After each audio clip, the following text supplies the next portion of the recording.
Hi, this is your friend who is deeply invested in all things constitutional. I, with you, am fighting the force narrative. I attended the last NIC Board of Trustees meeting and want to tell you an observation that I made. First of all, I chose to bring my thoughts to the table at the beginning of the meeting.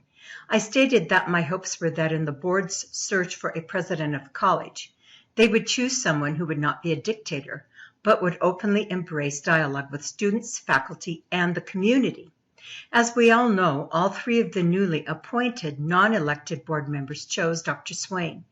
Todd Banducci pointed out it seemed like a setup had just taken place with all three of these men choosing the same candidate.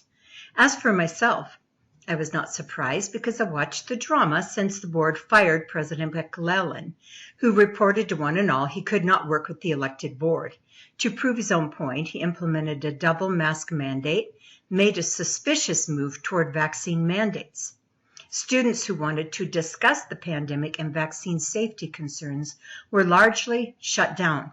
He essentially engineered his own demise.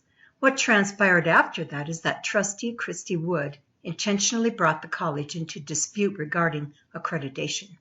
The rumor was spread by the nefarious press and others that the college was on probation. Meanwhile, a campaign was started against Todd Banducci remaining as chair.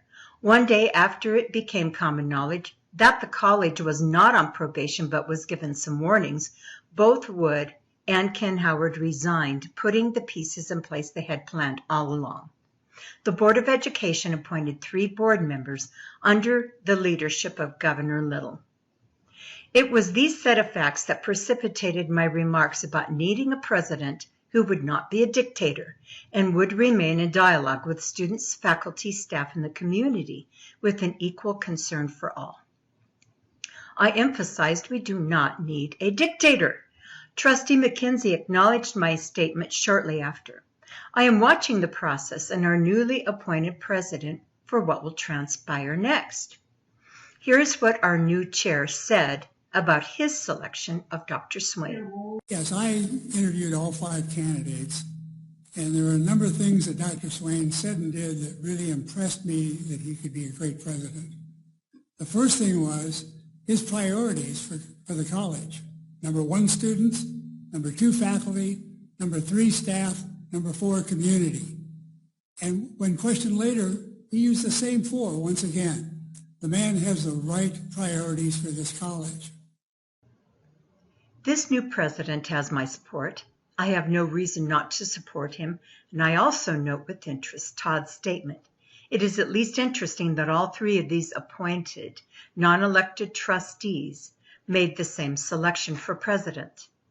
He is entering an environment where the community, which pays the taxes on the college, is totally engaged in our local institutions.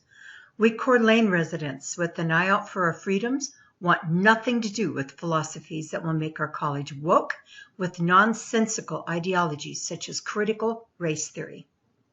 I encourage you who used to speak freely at these meetings and aptly voiced your concerns, pray for the college, show back up to ask questions and make comments as the need arises. We are fighting a biased press and numerous biased processes. We are fighting a well-organized deep state effort to make our institutions of higher learning spawning grounds for communism.